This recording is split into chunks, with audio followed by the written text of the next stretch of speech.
Hello YouTube, this is Adam Noyce of Vane Productions, and welcome to this episode of the Godzilla Vlogs, where we talk about anything and everything Godzilla. So something interesting kind of popped into my mind as I was talking to people about the Marvel Cinematic Universe and the DC Cinematic Universe, the shitstorm that is. Something kind of struck me. As awesome as all of the Japanese Godzilla movies are, there is one giant thing that I always think I have a problem with all of the series, be it Showa, be it Heisei, be it Millennium. And the problem I have with the Toho Godzilla movies, and this isn't so much a problem with the movies themselves, but just a problem with the Japanese style of making films themselves, is that nothing was ever planned ahead. Even in the Showa era, though you kind of bought anything, there isn't really a continuity in the Showa era, so we're kind of excluding that. I mean, there kind of is, but yet it makes no sense because, for example, why in Destroy All Monsters is Minya not 10 years old and looking like his father? Why is Monster Island then in the 1970s and Godzilla vs. Gigan? Why is Earth being invaded so much and why is it only Japan? There isn't really a set continuity for the Showa era. It's kind of like 60s Batman or even 60s and 70s James Bond. They aren't necessarily in continuity with each other. They just kind of shoestring them together. But I'm talking mainly about the Heisei and the Millennium era Godzilla movies, specifically, like really immensely in the Millennium Godzilla movies. And Toho never likes to plan things out, even with the new Shin Godzilla getting released, directed by Hideaki Anno. You can tell that they didn't plan on making a Godzilla movie, but with the success of Godzilla 2014, they said, let's make some more money and make our own. So they didn't plan anything ahead. They never planned anything ahead. So when Tomoyuki Tanaka made Godzilla in 1984, nothing was made after that for a very long time until 1989 when they said, let's give it another try. And then that failed, and so then they tried something new. There was never, even though each movie kind of takes place in continuity with one another, they never really planned everything out. Everything was always planned that year. You know, nothing was ever planned out into the future, which is the complete opposite of like Marvel, where each movie is kind of like a trailer for the next movie, which I fucking hate that. They have their entire cinematic universe penned out until 2020, for Christ's sake. Same with DC. You know, that's thinking way ahead of the game. Way ahead of the game. And the style of filmmaking in Japan is, let's make something once a year. And that happened in the Millennium series and in the Heisei series. So they never planned everything out in advance. And that's really brought out in the jump between Godzilla vs. King Ghidorah and Godzilla vs. Mothra: The Battle of Earth, where they have like nothing to do with each other. And then all of a sudden in Godzilla vs. King Ghidorah, Godzilla vs. Mechagodzilla 2, they harken back to Godzilla vs. King Ghidorah. They didn't plan any of that shit out. And that led to a lot of the continuity problems, doesn't matter which side you really debate on the story when it comes to the continuity, which movie fucked it up.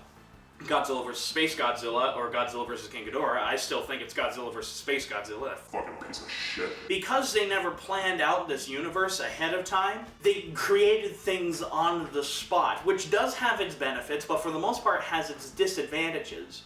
Because you can never go back and fix things. Because if you're working something out and you're working out this very strict continuity, you can actually foresight, because of the success of one movie, something that happens in the advance or something in the future, and you can start manipulating things as we go along to sort of foreshadow into that movie, and that can be really clever. I don't think Marvel is the best at it, but I admire Marvel for doing this somewhat. I don't think Marvel does a very good job at it, but I admire them for at least trying to do that. And I think the Legendary Pictures Godzilla continuity is really going to start doing that, which I still can't believe that they're making a King Kong vs. Godzilla movie. How the fuck is that going to happen? But whatever. My point here, a good series, in my opinion, a good movie series is when you plan out a continuity in advance. Because then you can go into those foreshadows. You can do all this, you can do all that. Granted, there are some great things that come out of improvising things as they go along. Star Trek II: The Wrath of Khan, Star Trek III: The Search for Spock, and Star Trek IV are all phenomenal movies, and they never knew each one was going to be made. They always predicted that the movie that they're making now was the last one. You know, that's an example, that's a counterexample for what I'm saying. And I'm not saying that these movies are bad. On the contrary, the Heisei Godzilla series is my favorite Godzilla series out of them all because of that continuity. Because they all play in direct continuity. However, then you have, but what I'm saying is that I feel like the Heisei Godzilla series would have been better and more planned out if, or better kind of penned out and better thematically, if they went through each one and they actually planned out the next 5 years of Godzilla movies, let's say, for releasing one movie every year. It would have been, in my opinion, better off and probably a lot stronger. Takeo Okawara, who directed Godzilla vs. Mothra, The Battle of Earth, Godzilla vs. Mechagodzilla 2, and my second favorite Godzilla movie of all time, Godzilla vs. Destroya, said that he always felt that his films were lacking because he never knew if there was going to be a future, and he never knew, or the time constraints that Toho gave him, he never could really work on like a second draft, or sometimes he'd have to go with like take two on something when he wasn't really happy with that. But the point there, the important point being that he wishes he could have had more time to kind of flesh out the universe more. But Toho didn't allow them to have time because Toho is very, not just Toho, but anything Japanese cinema related, they are very spontaneity. They're very, they come up with things on the fly. And that really comes through because at least in the Heisei series, we do have a continuity for good and for bad, and I think overall for good, despite there being some problems.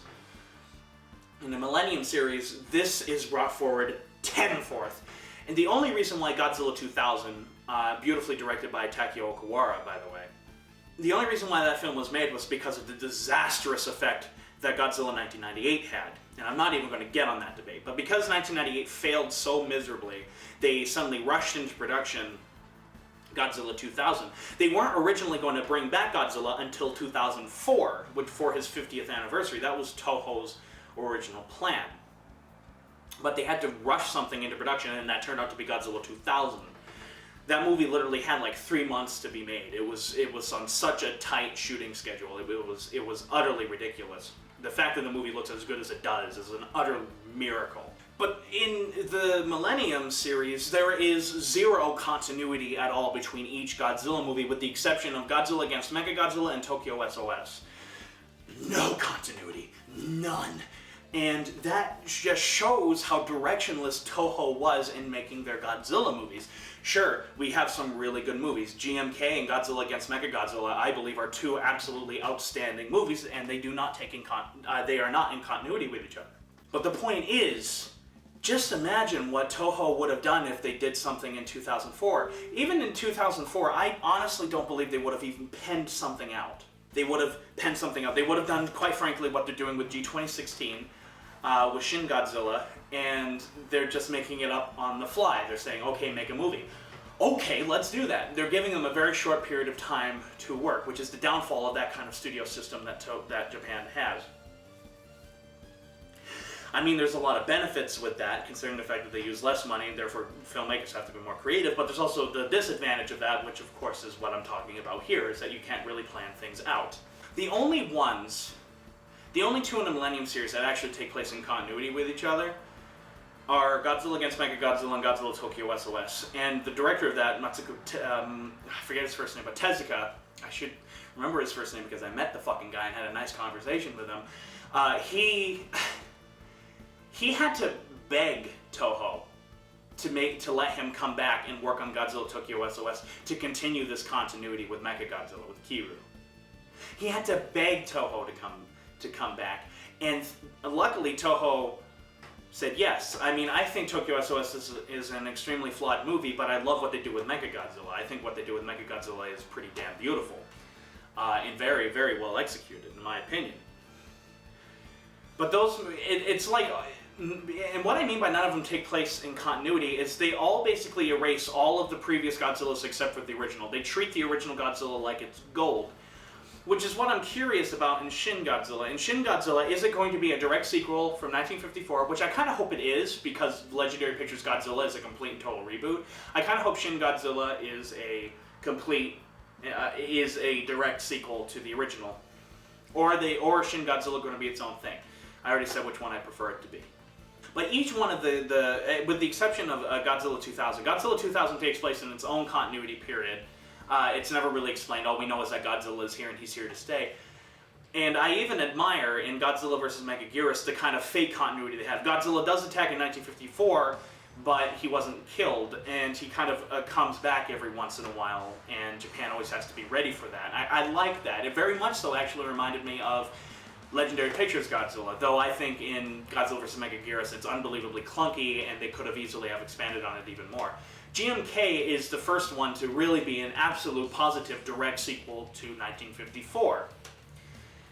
And that's a beautiful movie. That's my third favorite Godzilla movie. And but you already see that none of these are taking place in continuity with each other. In the Heisei series, after, even Godzilla vs. Biollante, they immediately said, let's make this an automatic sequel to Godzilla 1984. There's been a time period past, let's make this a direct sequel to that movie. You know, they weren't saying, let's make our whole reboot, even though, like, some years have passed. In the Millennium series, only a year has gone in between each film, and they're already like, let's reboot the series. Because they were completely directionless. They couldn't pen things out in time. I'm pretty sure that the only reason why Godzilla vs. Biollante wound up being its own, being in continuity with 84, was because they had some time to pen it out. And they're like, okay, this could lead to this, and this could lead to this. And I think Biollante beautifully manages to capture the aftermath of 1984. It beautifully does it. That's one of the things that I adore about Godzilla vs. Biollante. But then after that, you know, that's why we got Godzilla vs. King Ghidorah. Godzilla vs. Biollante kind of didn't do very well in the box office. It made its money back, but it wasn't a big success. And so they tried to remake Godzilla, the most successful Godzilla movie to date, which was Godzilla vs. King Ghidorah. King Kong vs. Godzilla. And that fell through, and so they immediately were rushed and made Godzilla vs. King Ghidorah. And because they were so rushed, that's why we have a lot of these time travel problems in the series. As much as I love Godzilla vs. King Ghidorah, and it's on my top 10 favorites, there are genuine problems, though I think the goods outweighed the bad, by far. I.e., look at the character Shindo. But because they had such a short time to work on it, they didn't really have time to really pen out this continuity. They could only work on in the confines of that movie, because they didn't know if this was going to be the last Godzilla movie or not.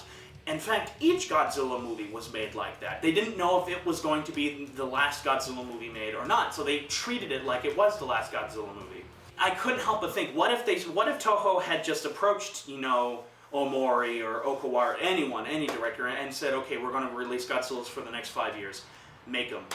And each film, instead of being kind of like their own standalone film that just happens to take place within continuity of each other, they could have been so tight and so gelled together. I've fallen into this trap too. I made Forest of Blood and I said, well, that was successful, I'm going to make Lake of Death. And so I made Lake of Death, and then I made that shit show of Compound of Chaos. I never knew that each one was going to play into each other. I've fallen into that trap before, and I think it's fucking shit. I hate that trilogy. I hate everything about those. I hate those movies. They are garbage. Though I would like it if you go and watch them. That's why in the Godzilla saga, I made a very, very, very strict continuity. A very strict continuity, where I literally penned out every little foreshadow, every little kind of hint to what's to come. I played out everything in the Godzilla saga to have such a strict continuity that they were all going to play into one. Consequences of the first in Godzilla and King Kong is going to play over into the consequences of Godzilla vs. Biollante. The consequences of Godzilla vs. Biollante is going to play into the consequences of Godzilla vs. Titanosaurus, and the consequences of Titanosaurus, Biollante, and Godzilla vs. King Kong is definitely going to play into the consequences and the resolution in Godzilla the Immortal. You see what I'm doing there? I've been able to plan all these things out. Because of the rushed essence of Japanese filmmaking, and especially the rushed essence of Toho, they aren't able to do that. And if these series were able to do that, specifically the Heisei series was actually able to pen these out and pen them into something good, where they can plan out the continuity, they can plan out the foreshadow, they can plan out, you know, the character arc of Godzilla. Though he has kind of an unintentional arc, there was not really supposed to be an arc at all. They just kind of fell into that way because of coincidence. I believe the Heisei series could have been something a lot stronger and a lot better than what it was. I still think, despite me kind of tearing them a new one here, that they are unbelievably excellent movies. The Heisei series is still my favorite series of Godzilla movies, and so on and so forth. I love those movies. I adore those movies, not just for nostalgia value. I think they have some really cool ideas in them, and some really cool executions in them, and some really interesting special effects, some really interesting characters, i.e. Shindo, and so on and so forth. But I believe it could have been made that much stronger if Toho let the writers and the directors plan out what they were going to make. They could even have the same directors as the ones before. Specifically that style of filmmaking really freaking hurt Godzilla vs. Space Godzilla. Godzilla vs. Space Godzilla was just kind of made as filler, to get to Godzilla vs. Destroya. That really hurt the movie. That hurt the movie unbelievably. It was just kind of thrown in as a B movie compared to Orochi the Eight-Headed Dragon. Godzilla vs. Space Godzilla became the B movie, and as a result, it doesn't really fit into anything, and I think it really fucks up the continuity, because they couldn't pen anything out. They had to kind of create things on the fly. And in the Millennium series, there is no continuity. There is none, and that is the fault of not just the Heisei and Millennium series, but the Showa series as well. But the Showa series was never supposed to have a continuity anyways, so I kind of let it slide. But that is the fault of the Toho Godzilla movies, in my opinion. Again, this entire thing has been nothing but my personal opinion. Well, I can talk till I'm blue in the face over how much I adore the Heisei Godzilla films. I could. But one cannot deny the possibilities of how much better and how much more driven these movies could have been if Toho had just let the creators and the writers pen it out, instead of treating each movie like it was going to be the last film. What I like about Terror of Mechagodzilla is that though it wasn't supposed to be the official end to Godzilla, I think Tomoyuki Tanaka, Ishiro Honda, Akira Fukube, even the actors kind of knew that this was going to be the last Godzilla movie, just because of how ticket sales had declined steadily since, the mid-1960s with the advent of television.